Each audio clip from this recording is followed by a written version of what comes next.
কিশোরগঞ্জ জেলা বাংলাদেশের ঢাকা বিভাগের একটি অন্যতম জেলা। এটি দেশের মধ্যাঞ্চলের অবস্থিত এবং এর উত্তরে নেত্রকোনা ও ময়মনসিংহ জেলা, দক্ষিণে নরসিংদী ও ব্রাহ্মণবাড়িয়া জেলা, পূর্বে সুনামগঞ্জ ও হবিগঞ্জ এবং পশ্চিমে গাজীপুর ও ময়মনসিংহ জেলা দ্বারা সীমাবদ্ধ। জনসংখ্যার সংখ্যাগরিষ্ঠ অংশেই মুসলমান। কিশোরগঞ্জ একটি কৃষিপ্রধান জেলা এবং প্রধান ফসল হল ধান, পাট, গম এবং আখ। এছাড়াও জেলাটিতে টেক্সটাইল, ফার্মাসিউটিক্যালস এবং সিরামিক সহ বেশ কয়েকটি শিল্পের আবাসস্থল। কিশোরগঞ্জ একটি প্রাণবন্ত এবং বৈচিত্র্যময় জেলা, যেখানে দর্শনার্থীদের জন্য অনেক কিছু রয়েছে। কিশোরগঞ্জ নামকরণ ও এ জেলার ইতিহাস সম্পর্কে জানতে গেলে জানা যায়, এ জেলার নামকরণের ইতিহাস দীর্ঘ ও জটিল। জেলার আদি নাম ছিল কিশোরগঞ্জ। ধারণা করা হয় যে নামটি কিশোর এবং গঞ্জ শব্দ থেকে এসেছে, যার অর্থ যথাক্রমে তরুণ এবং বাজার। এটি এই সত্যের উল্লেখ বলে মনে করে যে জেলাটি একসময় একটি প্রধান বাণিজ্য কেন্দ্র ছিল। 1860 সালে কিশোরগঞ্জকে ময়মনসিংহ জেলার একটি মহকুমায় পরিণত করা হয়। এটি 1984 সাল পর্যন্ত ছিল, যখন কিশোরগঞ্জ তার নিজস্ব অধিকারে একটি জেলার মর্যাদায় উন্নীত হয়েছিল। তখন জেলার নাম পরিবর্তন করে কিশোরগঞ্জ করা হয়। কিশোরগঞ্জ জেলার থানা এবং উপজেলা সমূহ মোট 13টি। এর মধ্যে কিশোরগঞ্জ সদর, ভৈরব, বাজিতপুর, করিমগঞ্জ, ইতনা, কটিয়াদি, তাড়াইল, হোসেনপুর, পাকুন্দিয়া, অষ্টগ্রাম, মিঠামাইন, নিকলি, কুলিয়ারচর। যে কারণে কিশোরগঞ্জ জেলা বিখ্যাত এবং কিশোরগঞ্জ জেলায় আছে বেশ কিছু দর্শনীয় স্থান।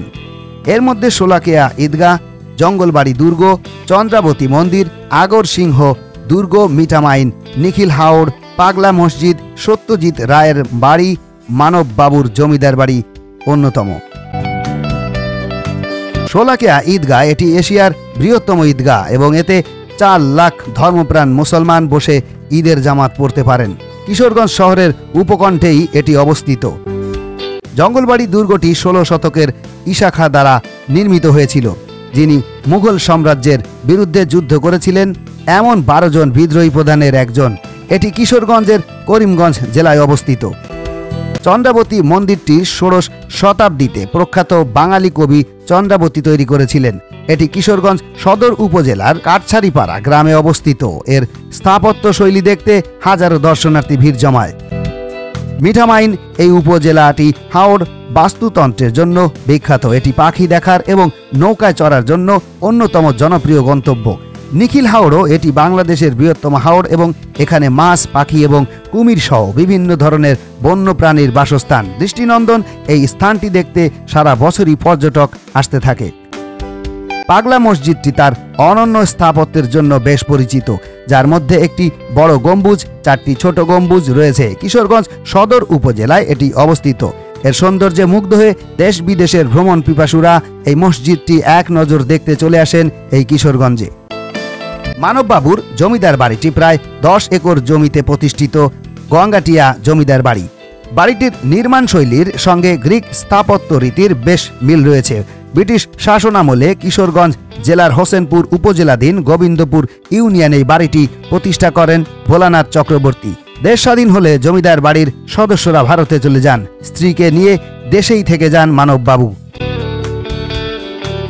কিশোরগঞ্জ জেলা তার ইতিহাস, ঐতিহাসিক ধর্মস্থান, প্রাকৃতিক সৌন্দর্য এবং প্রাণবন্ত সংস্কৃতি সহ অনেক কিছুর জন্যই বেশ বিখ্যাত। আপনি ইতিহাস, ধর্ম, প্রকৃতি এবং সংস্কৃতির প্রতি আগ্রহী হন না কেন, আপনি কিশোরগঞ্জে ভালোবাসার কিছু খুঁজে পাবেন নিশ্চিত।